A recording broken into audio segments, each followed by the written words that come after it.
My grandfather was a Rav in Minneapolis, Minnesota.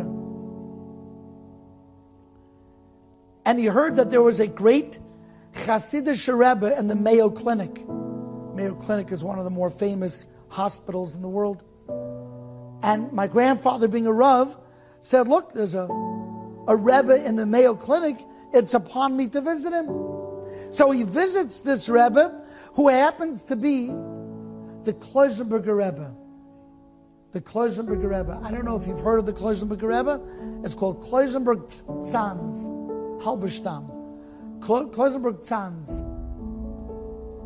And the Klausenberg Rebbe was somebody who was a remarkable person. He lost 11 children in the war and his wife. As a matter of fact, he lost 10 children and he was in the same hospital as the 11th child. After the war, same hospital, him and his one remaining child. And then his last remaining child was Nifter, passed away.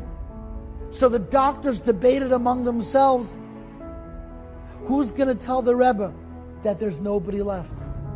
You know what it is to raise 11 children? From infants, bringing them to cheder, giving them their first haircut, bringing them to yeshiva, making their bar mitzvah, making their weddings, all murdered by the Nazis, Yamach Shemam. Who's going to tell him he just lost his last child? Finally, a doctor did. Doctor came in and was crying, said, Rebbe, I don't know how to say this.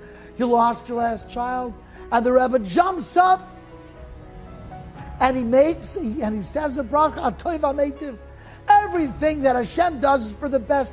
And instead of throwing in the towel, instead of giving up, he took the most negative thing imaginable in a person's life. We cannot imagine, most of us, I hope none of us here, can imagine what it's like to lose one child. Imagine losing 11. And the Klausenberg Rebbe said, in memory of these children, I'm going to build an institution, one for every child that I lost. 11 institutions I'm going to build. I'm going to build an orphanage. I'm going to build a shul. I'm going to build a yeshiva. On and on. So my grandfather came in to visit him in the Mayo Clinic. And the Rebbe looks at my grandfather and says to my grandfather, I want you to leave the Rabbanus in Minnesota. I want you to come with me to Eretz Yisrael. My grandfather's a German. He's a Yeki. This Hasidic Rebbe who he just met says, I want you to come. My grandfather says, and do what? And the Rebbe says, I want you to build a hospital. My grandfather says, build? A hospital? I don't know anything about medicine. How am I going to build a hospital? Says the Klausenberg Rebbe, you don't know anything about hospitals, and I don't, but together we'll build a hospital. Together. So my grandfather left Minnesota, moved to Kiryat Tzanz and Netanya, and built Laniado Hospital. That's my grandfather's house.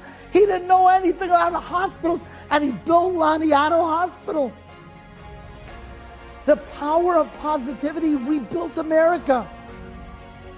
All those Holocaust survivors, instead of giving up, they said, we will show those Nazis that we're back and we're stronger and we're better and we will outlast you with our goodness.